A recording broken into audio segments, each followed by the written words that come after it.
You are listening to the Happiest Lives podcast with Jill Lillard, episode number 45. Welcome to the Happiest Lives podcast, where you'll learn to think better, feel better, and become the woman God says you already are. Here's your host, Jill Lillard. Hello, everyone. Welcome back to the podcast. We are going to continue the series, How to Get Your Relationship Back on Track. And today we're talking about sharing honestly. What does it mean to share honestly in your relationship?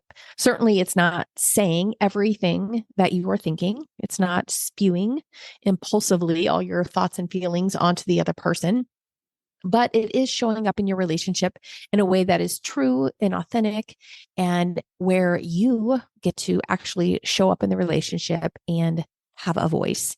So to get to this point in review, to start the series, in episode 40, we talked about creating a healing separation. We then moved forward talking about how to regulate your emotions, then how to make deposits in your love bank. We then talked about finding the hidden dream, which is hidden inside your gridlocked issues. Inside conflict, there is a hidden dream. And last week, we discussed how to be a better listener. Listen up. And as we progress in the direction of getting your relationship in a place where you want it to be, it is also important not only to be a good listener, but to be able to express yourself in the relationship in a way that is building up the greater whole and that allows you to be who God created you to be. And so why don't people share themselves in a relationship? Why might you withhold your thoughts and feelings? Sometimes we're afraid of conflict. Some of us may be more conflict aversive. We don't like any disagreement. And this could be rooted in our past experiences or just a general desire to maintain harmony. Some of us may also be afraid of being rejected. We're afraid that our spouse will not understand or accept our thoughts and feelings. And we might be reluctant to open up and be vulnerable. Some of you guys may have past trauma or baggage that you've experienced in your life, and these emotional wounds might make it challenging for you to trust others with your innermost thoughts and feelings. And so you find yourself guarding yourself to avoid potential emotional pain. We can also have just different communication styles in our relationship. And one person may be more reserved and introverted, and so they find it challenging to express themselves verbally.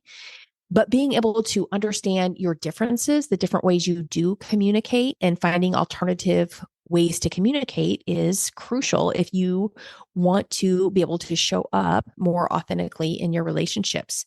And culturally, there can be different experiences maybe in your family upbringing, because your family that you grew up really is its own culture, or even in the bigger culture that you're from, this can influence how you express yourselves. In some cultures or families, there may be an emphasis on privacy or belief that certain topics should not be openly discussed. And some individuals may have developed communication skills that aren't always the most effective, and they may struggle to express themselves clearly or fear that they lack the ability to articulate their thoughts and feelings. There may be a lack of confidence. It may be more difficult for them to express themselves verbally. And sometimes our self-esteem, when we don't feel good about ourselves, maybe when we're preoccupied with ourselves, we may doubt the value of our thoughts and opinions, believing that maybe our feelings aren't important, or that people won't give them the level of importance that we think they deserve, that they won't be taken seriously by our partner. We may also have some unresolved issues in the relationship, and that can create reluctance to share because of how our partner has responded to that in the past. So if there's been a history of not being heard or understood, a person may become hesitant to communicate openly. And sometimes we may just fear that others are judging us, that our partner is judging our thoughts or our actions. And this fear of judgment can be a barrier to more open communication. And lastly, I think sharing our thoughts and feelings does put you in a vulnerable position. And we don't like to be vulnerable. So some individuals may perceive that vulnerability even as a greater threat. It may be perceived as a weakness. And so we may maintain a more guarded or stoic demeanor. So these are reasons why you may not show up honestly or authentically in your relationship. So why should we? Why should we share honestly? Why should you have a voice in your relationship? Well, I think sharing honestly, it means that you have the ability and the confidence to express your thoughts, feelings, opinions, and need within the partnership. And so it involves open communication. It involves for you to be an active participant in the decision making. You're not just sitting on the sidelines as though your relationship is happening to you. You are an active participant in your relationship. And when you do this, you are putting yourself in the position of feeling heard and respected by your spouse. If you don't participate, if you don't step up to the plate, then this isn't even possible. And you may just feel like a victim of your circumstance.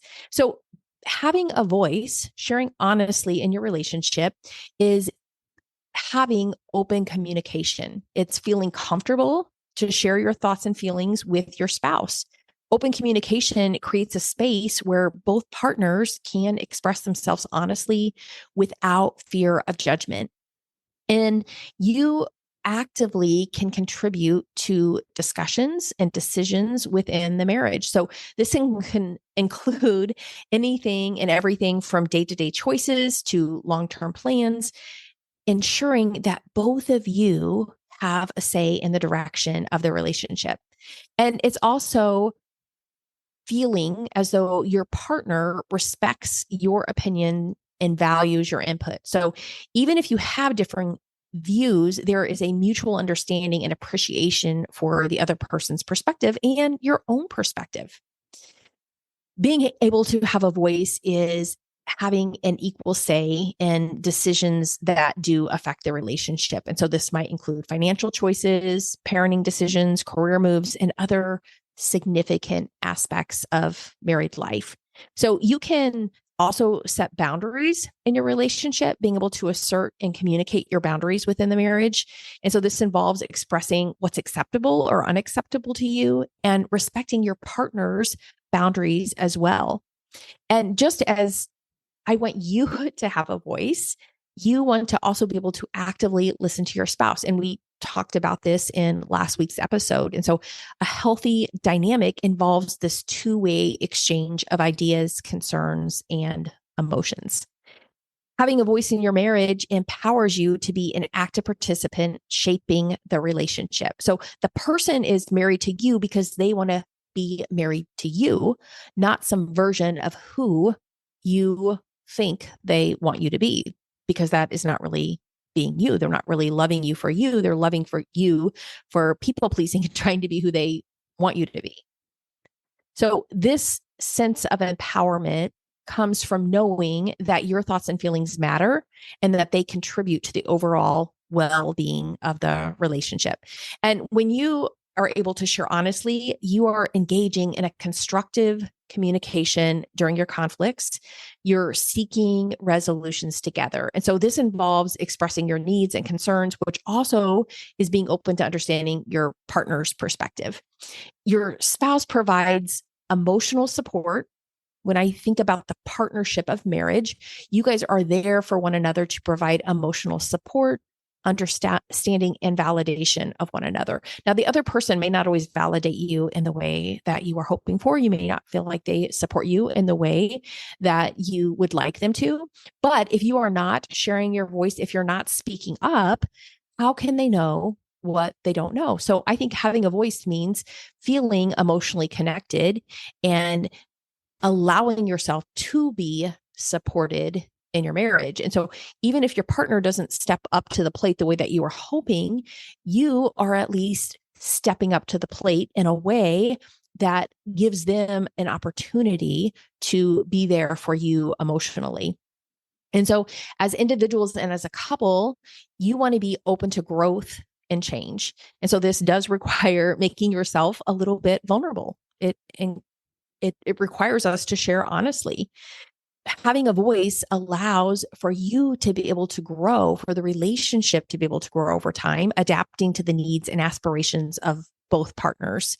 So this is essential for building a healthy, fulfilling, and mutually respectful partnership because we are part of the greater whole. We're not islands here. So sharing honestly contributes to a sense of equality, emotional intimacy, and overall satisfaction in the relationship. So, how can you share more honestly? I think being able to create a safe place. So, making sure that your communication environment is safe and free of judgment. So, letting your spouse know that you value open and honest communication and that your intention is to strengthen your relationship and that you want to show up openly and honestly. I think being able to choose the right time, picking a suitable time to have an important conversation, avoid discussing sensitive topics when either one of you is stressed, tired, or distracted, because oftentimes that will not go well. So being intentional, choosing moments when you can give each other your full attention. When you express yourself, I think being able to use I statements, expressing your thoughts and feelings using I statements helps you avoid sounding accusatory. So, for example, instead of saying, "You're making me feel this way," you can say, "I am feeling this way because I'm thinking this." And so this helps you take responsibility for your emotions and your thoughts, and it encourages the other to respond to you in a more empathic way because their defenses aren't going up as they typically might be when you're pointing your finger and placing blame on them. And clearly articulating your thoughts and feelings in a very specific way can be helpful. A lot of times, if we're really vague or just making generalized statements, it can lead to misunderstandings. And so, providing specific examples can help your spouse understand your perspective better. Being an active listener, encouraging your spouse to share their thoughts as well and actively listen when they do, is going to create that reciprocal conversation. Repeating back what you've heard can help ensure understanding, and asking follow-up questions to deepen understanding are all is really important as well. So as you express yourself, don't just limit your honesty to negative feelings or concerns. Share positive experiences, express gratitude, and communicate your love and appreciation for the other person. A balance of positive and negative communication is going to foster healthier connection between you. And clearly communicating your needs and expectations is really important for your spouse so they can understand what you require for fulfillment in the relationship. And so this could include emotional support, time together, or help with specific tasks. We can't expect our partner to be a mind reader. And just being willing to be vulnerable is so important. Sharing your fears, insecurities, and aspirations with your spouse. This creates a deeper emotional connection and it allows your partner to understand you on a more profound level. Make sure that you're avoiding blame and criticism. So focusing on expressing your feelings rather than placing blame. Instead of saying, "You always do this," say, "I feel hurt when this happens." And this will shift the conversation from being accusatory to being more constructive. And when you can seek solutions together, so if the conversation involves a challenge or a conflict, when you can express yourself, you are working together to find a solution. In this way, you're approaching problems as a team, emphasizing collaboration and compromise. And I think being patient with the process, sometimes sharing honestly, is a process. So you have to be patient with yourself and your partner. It may take time to fully articulate your thoughts and for your partner to process and respond. But as you commit yourself to this process, you can learn and grow. So I was thinking of a few couples that I've worked with, a few examples of sharing honestly. I did see a couple yesterday, and the husband was expressing, he was talking about his wife and sharing with her that it seemed she only expressed her needs, her desires when there was conflict, when she had reached the point and was upset. And she really validated what he was saying, that yes, she kind of internalized her own desires and wants, trying to be accommodating. And sometimes it would just build up and then it would all come out in some heated moment. And so something she was going to work on was being able to express herself more quickly in the moment as things came up, to not just spew out everything that was going on, but when something maybe was upsetting to her, when she desired or wanted something, that she would be more forthright in expressing that. I think there's also the example of in the bedroom of what happens. I have heard husbands say time and time again to, about their wives, that it is more enjoyable for them when they believe their wife is also enjoying the experience. And I know a lot of women maybe are more aversive or less interested in what's happening in the bedroom than their husband is. And because maybe they are showing up as people pleasers, they're constantly trying to think what is pleasurable for their partner. And so sex can become a chore. It's another person to take care of, another thing to do. But when you can shift into your own desires, what feels pleasurable and good to you, and as one husband said, be a little bit more selfish, that actually can become more enjoyable for the other partner, for the husband. So that is one way that sharing honestly is important. Expressing your needs and tuning into your own wants and desires can really benefit the couple as a whole, as opposed to just trying to people please and satisfy the other person. I've also seen this example time and time again. It may be a woman individually coming in for therapy coaching, and she is in midlife, and maybe she has lived her marriage, she has lived her life as a mother, as a wife, just trying to meet the needs of other people, accommodating. Maybe she's been more submissive and supportive, but all of a sudden she has had enough and she has gone to the other side of the continuum. Rather than being people pleasing, she is now, it's all about me, my needs, my wants. And so we can go to these different extremes where we're just trying to accommodate others, and then that might backfire on us, where resentment has built up and we swing to the other end of the pendulum, where we become more self-centered.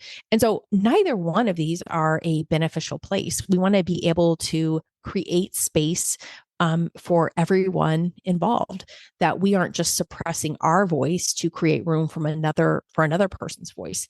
Now, you may have marriages where some people are naturally more flexible, less opinionated, and they may marry a partner who is more opinionated. And so they may complement each other in that way. It may work well.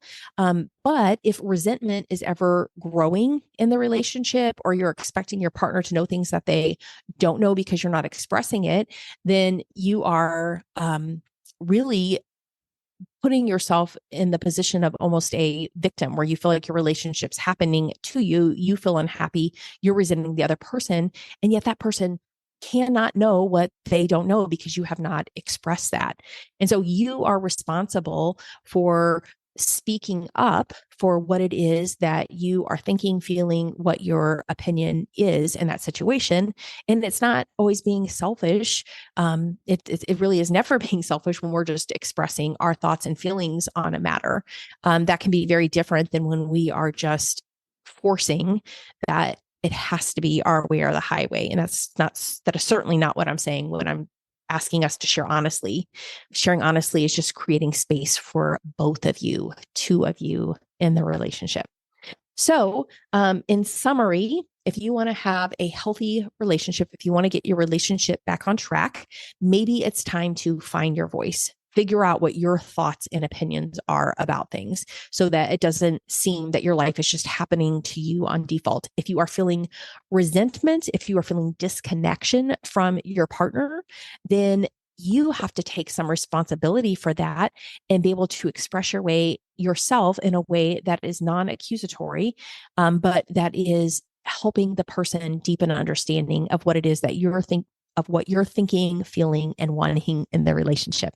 Thank you guys for tuning in today. I hope you'll come back next week as we continue the series, and we are going to talk about making requests without demanding. I will talk to you guys then. If you enjoyed this podcast, I would love to help you take this concept and apply it. Join me in Clarity and Courage, my cost-effective coaching program for Christian women.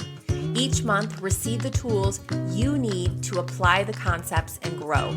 We will meet on a live coaching call where you can ask me anything. Plus, you get access to the worksheet workshop where you can have conversations with other women just like you. Learn more and sign up at myhappyvault.com/Clarity and Courage.